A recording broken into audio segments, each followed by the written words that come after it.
عنایہ نے اپنے اسپتال کی پارکنگ میں داخل ہوتے ہوئے عبداللہ کی کال اپنے فون پر دیکھی۔ ایک لمحہ کے لیے وہ الجھی، پھر اس نے اس کی کال ریسیو کی۔ مل سکتے ہیں؟ اس نے سلام دعا کے بعد پہلا جملہ کہا۔ وہ ایک لمحہ خاموش رہی۔ تم یہاں ہو؟ اس نے پوچھا۔ تمہاری گاڑی کے پیچھے ہی ہے میری گاڑی۔ عنایہ نے بے اختیار بیک ویو مرر سے عقب میں عبداللہ کی گاڑی کو دیکھا جو اسے لائٹ سے اشارہ کر رہا تھا۔ 10 منٹ بعد پارکنگ میں گاڑی کھڑی کرتے ہوئے وہ اس کی گاڑی میں آ گیا تھا۔ اس کے ہاتھ میں ایک پھول کے ساتھ 2 شاخیں تھیں۔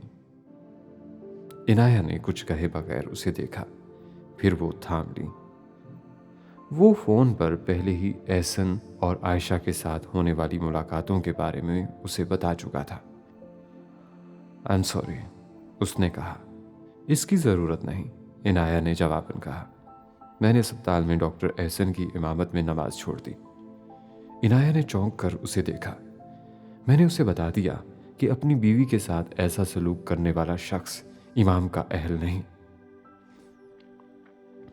اسے عائشہ کے خلاف سارے الزامات واپس لینے ہوں گے اگر وہ دوبارہ امامت کروانا چاہتا ہے تو۔ عبداللہ بے حد سنجیدگی سے کہہ رہا تھا۔ اوہ، تو اس لیے اس نے کیس واپس لیا ہے، عنایہ نے بے اختیار کہا۔ عبداللہ چونکا۔ اس نے کیس واپس لے لیے؟ ہاں، جبریل نے بتایا مجھے۔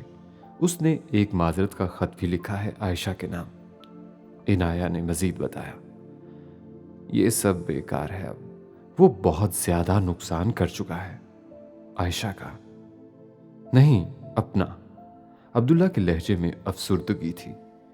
اچھے انسان ریکور کر جاتے ہیں ہر نقصان سے کیونکہ اللہ ان کے ساتھ ہوتا ہے۔ برے نہیں کر سکتے، عبداللہ کہہ رہا تھا۔ وہ بہت بڑا جھوٹا ہے۔ وہ اپنے پیرنٹس کے ساتھ بابا سے بھی ملنے آئے تھے، جبریل کی شکایت کرنے، عنایہ کہہ رہی تھی۔ بابا نے اس کے باپ سے کہا کہ وہ دیکھے اس کی منافقت اور تنگ نظری نے اس کے اکلوتے بیٹے کو کیا بنا دیا ہے۔ وہ شرمندہ ہوئے؟ عبداللہ نے پوچھا۔ پتہ نہیں، خاموش ہو گئے تھے۔ البتہ احسن سعد کی ماں رونے لگی تھی، پتہ نہیں کیوں۔ پھر وہ چلے گئے، عنایہ نے کہا۔ تم نے مجھے معاف کر دیا؟ عبداللہ نے یکدم پوچھا۔ وہ مسکرا دی۔ ہاں، ایسی کوئی بڑی غلطی تو نہیں تھی تمہاری کہ معافی نہ کرتی۔ عبداللہ نے ایک کارڈ اس کی طرف بڑھایا۔ وہ بے اختیار ہنسی۔ اب سب کچھ زبان سے کہنا سیکھو، سب کچھ لکھ لکھ کر کیوں بتاتے ہو؟ وہ کارڈ کھولتے ہوئے اس سے کہہ رہی تھی، پھر وہ بات کرتے کرتے ٹھٹک گئی۔ ایک ہاتھ سے بنے ہوئے کارڈ پر صرف ایک جملہ لکھا ہوا تھا، تم مجھ سے شادی کرو گی۔ عنایہ نے اپنی شرٹ کی جیب میں اٹکے بال پوائنٹ کو نکال کر اس تحریر کے نیچے لکھا، ہاں۔ عبداللہ مسکرایا اور اس نے اس کا بال پوائنٹ لیتے ہوئے لکھا، کب؟ عنایہ نے لکھا، پھولوں کے موسم میں، بہار۔ عبداللہ کا سوال تھا۔ جواب میں عنایہ نے لکھا، ہاں۔ عبداللہ نے ایک کارڈ پر ایک دل بنایا، عنایہ نے ایک اور۔ عبداللہ نے مسکراہٹ کا علامتی نشان بنایا، عنایہ نے ایک اور۔ کارڈ لکیروں، حرفوں، ہندسوں، جذبوں سے بھرتا جا رہا تھا اور ہر شے صرف محبت کی ترجمان تھی، جو اللہ تعالیٰ کی بہترین نعمتوں میں سے ایک ہے اور جسے پانے والے خوش نصیب وہ دونوں خوش نصیب تھے جو اس کارڈ کو عہد اور تجدید عہد سے بھر رہے تھے۔ ٹیلی اسکوپ سے اس نے ایک بار پھر اس بینکویٹ ہال کی کھڑکی سے اندر نظر ڈالی۔ ہال میں سیکیورٹی کے لوگ اپنی اپنی جگہوں پر مستعد تھے۔ کیئر ٹیکر اسٹاف بھی اپنی اپنی جگہ پر تھا۔ اس بینکویٹ ہال کا داخلہ دروازہ اس قد آدم کھڑکی کے بالکل سامنے تھا، جس کھڑکی کے بالمقابل 60 فٹ چوڑی 2 رویا سڑک پر ایک عمارت کی تیسری منزل کے ایک اپارٹمنٹ میں وہ موجود تھا۔ اس اپارٹمنٹ کے بیڈ روم کی کھڑکی کے سامنے ایک کرسی رکھے وہ ایک جدید سنائپر رائفل کی ٹیلی اسکوپ سائٹ سے